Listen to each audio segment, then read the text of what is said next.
Greetings po mga kababayan. Karaniwan sa mga oras na ito, sa mga kayo naroroon, kayo ay nasa mabuting kalagayan.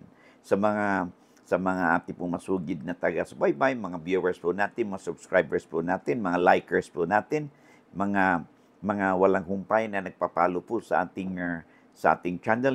Maraming salamat po. Mabuhay po kayo at kayo po ay tinutulungan ninyo ang inyong lingkod na mapalawak pa natin ang ating campaign for na upang kalat pa natin ang legal na kaalaman o impormasyon sa ating mga kababayan, saan man kayo o sila naroroon. Sabi nga natin kasi, lamang na ang may alam sa batas. O by the way, marami pong salamat, lalo na sa mga palagi po nagsusubscribe at nagkiklik po sa atin, no? Mga videos po natin, nag-likes po sila at nag-share. Thank you po. Malaking tulong po yan upang sa ganun ay mahuli po tayo ng algorithm ng YouTube at lalo pa pong mapalawig po ang ating po mga videos po natin. Maraming salamat po. O by the way, sa hindi pa po nakakilala sa akin, ito pong muli sa Atty. Rogelio Wong ng Batas Pinoy. Ang Batas Pinoy po ay isang legal aid public service ng inyong lingkod in collaboration with the Integrated Bar of the Philippines, Manila Port Chapter. All right. So bago tayo magpatuloy, no, I would like to acknowledge, no, yung mga po nagme-message po sa atin, nagla-like lagi, nagpa-follow po kayo. Maraming salamat po sa inyong suporta at sa mga viewers natin po ngayon, kung kayo po ay hindi pa nakapag-subscribe, share and like, pakiclick na po yun, kung yung subscribe, shares and like buttons po natin kung hindi naman po kalabisan. Kasi po base po sa datos ng YouTube, more than 60% po ng ating mga nanonood ay hindi pa po subscribers. Sana po matulungan po ninyo yung lingkod na ma-hit po natin ang ating tina-target na 1 million subscribers. Hopefully, before the end of this year. Kung hindi man, at least in the first quarter po lamang ng next year. Okay po, malaking bagay po yan, no? It could boost our moral at ma-inspire po tayo na gumawa pa ng mga ganitong programa na para din makinabang po at mapalawig pa natin ang ating advokasya na makapag-share po, no, ng legal information sa ating mga kababayan, saan man po kayo o sila naroroon. Okay, maraming salamat. Alright, so ang ating pong bigyan daan ngayon ay tungkol sa sulat po sa atin ni Rosa Tanola. Siya po ay isang OFW na sa Middle East. Okay? Ang tanong niya sa atin, sabi po niya, hello attorney, ang tinitirikan daw ng bahay niya ay lupa po yun ng government. Okay? Then po, nagkaroon ng muhon, din nakasama po yung bahay namin sa muhon ng stepfather ko. Kasi po yung bahay ko at yung bahay ng stepfather ko, hinati na namin noong the time na namatay po ang nanay ko. Ngayon po, nakapag-asawa ang stepfather ko, then yung pong asawa ng stepfather ko ay pinapaalis po sa amin o pinagpapaalis po sa amin o anak ko. Yung anak ko po ay hinaharas kasi nandito po ako sa bansang Middle East at nagtatrabaho. Hingi po sana ako ng advice sa inyo. So, ito po ay typical po yun na nagkakaroon talaga ng hidwaan ang first at saka second family. Ganito yan, una, sabi mo kasi na ito'y yung bahay na tinitirikan ninyo ay lupa ng gobyerno. Ngayon, medyo nagkaroon din ng issue kasi sabi mo ay nagkaroon kayo ng mohon ng stepfather mo doon sa lupa. So, ibig sabihin, nagkaroon na ng survey ito. Kung ito man ay lupa ng gobyerno, okay? At nagkaroon na na-award na sa inyo, kung kaya't nagkaroon ng survey o muhon, no? So, malamang ito ay na-award na nga sa inyo, no? Kasi otherwise, bakit nagkaroon ng muhon? Kung hindi naman ito in-award sa inyo at lupa ng gobyerno, okay, lalong walang karapatan ng ang inyong stepfather o yung kanyang asawa na magpaalis po sa inyo. But assuming na ito po'y na-award na nga sa inyo, okay? At the fact na nung namatay ang inyong nanay ay nagkaroon kayo ng hatian, di ba? So it follows na maaaring nagkaroon kayo ng partihan doon sa properties na iwan ng inyong nanay at yung kanyang share doon sa nasabing property, no? Conjugal ay nailipat sa inyo kaya nag-agree kayo na hati kayo. So, pag ganito yung situation, abay may karapatan ang anak ninyo o kayo, no? Bilang at ang anak ninyo bilang inyong bilang kinatawan ninyo na impliedly ay pinatira niyo sa inyong parte ng bahay ay may karapatan siya na gumamit at makinabang dito. Ngayon, kung hindi alam, kasi mukhang pinag-awayan ninyo ngayon yung muhon, no? Yung boundary, kung sino nakasakop, abay, pinaka-the best na magpasorby kayo sa geodetic engineer, no?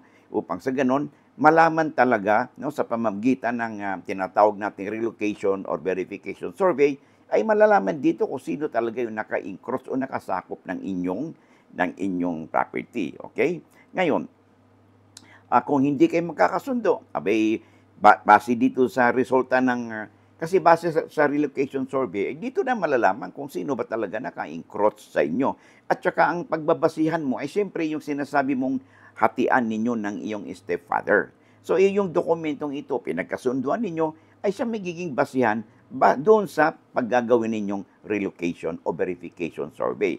At dito malalaman kung nagkaroon nga ng encroachment. Ngayon, maaaring may resulta na kayo sa survey, pumunta kayo o sino man sa inyo ay maaaring dumulog sa barangay upang sa ganun mag-usap kayo at baka masettle yung kaso. Okay? Kung hindi naman, matapos ang 3-4 na pagdinig, ay most likely yung barangay magbibigay po ng certificate to file action.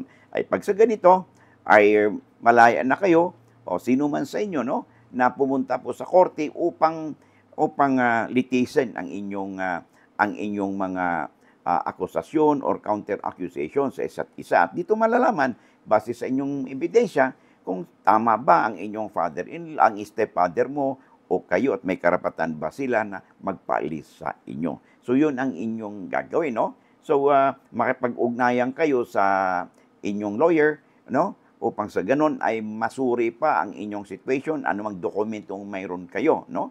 At kung kinakailangan ay magpumunta po kayo sa korte. Okay?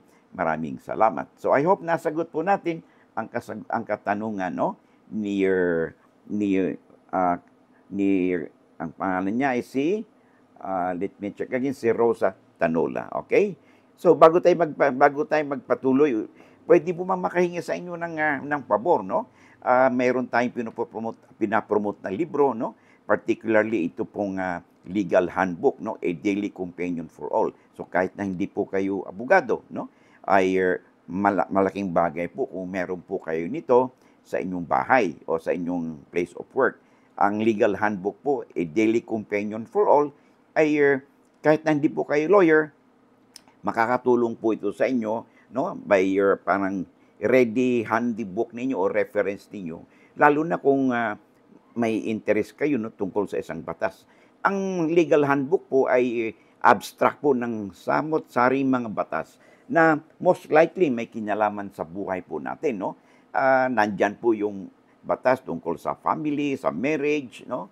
At saka yung pagsamana, suporta, pagpatitulo ng lupa, about labor, kung tayo ay mayroong issue sa labor sa ating employer, employee, no?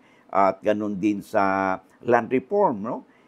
Basta po yung batas na may kinalaman po sa ating buhay, most likely ay nandyan po, no, na makikita po niyan. Sa larangan din po ng easement, mga right of way, ay nandyan po makikita din yung mga basic or abstract na batas, no, para makapag-guide po sa inyo, makapagbigay po sa inyo ng legal na impormasyon. Okay?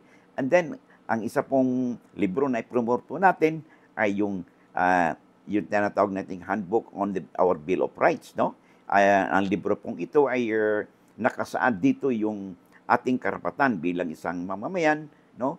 Lalo na kung ang ating estado ay nag-exercise sila na tinatawag nating inherent powers of the state. Ano ba yung inherent powers na yan?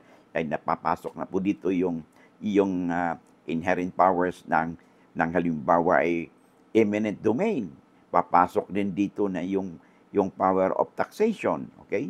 Papasok din dito yung police power kung tawagin, na kung saan ang pamahalaan ay mag-exercise po nitong mga powers na ito, ay malamang maapektuhan po ang ating life, liberty, or property, no?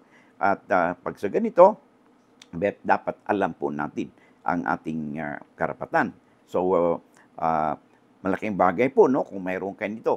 Mayroon po dito, halimbawa ay, kailan ba makuha ang ating property for public use and purpose. Yan ang tinatawag nating the power of eminent domain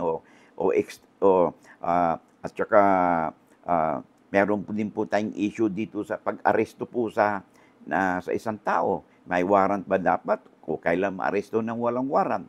Ganon din sa pag-search, paghalughog o pagkumpiska po ng ating mga gamit, no?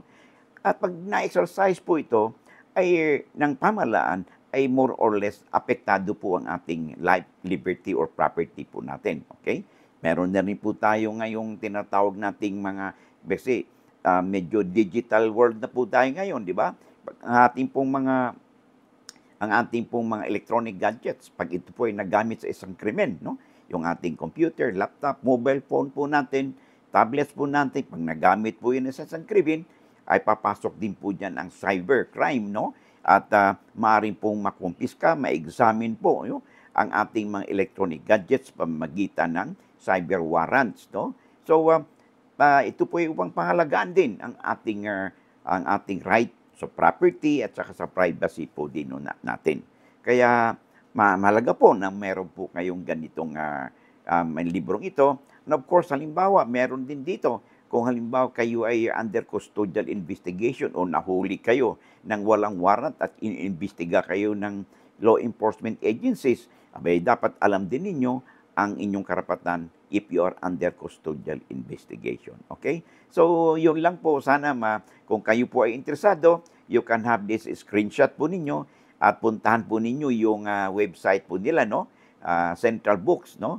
At makikita po nyo doon ang more or less contents po ng mga librong yan at magkaroon kayo ng idea kung ano ba yung nilalaman ng libro na yan. At sila po may branches dito sa Metro Manila, Makati, Manila, Mandaluyong, Quezon City. At meron din silang branches sa Cebu at saka sa Davao. So, at free delivery po, no? Pag kayo po ay bibili ng mga librong ito. At hardbound po, ano? Ang mga librong ito. Okay? So, maraming salamat. Alright, back na po tayo bago tayo magtapos, no?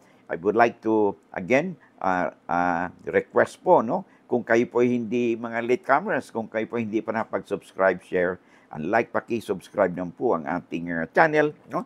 At saka share and likes po. At saka, of course, yung ating pong notification bell, no? Upang sa ganon, ay pag may mga updates po tayo, you'll be duly notified at wala po kayong mamimiss na mga episode po natin.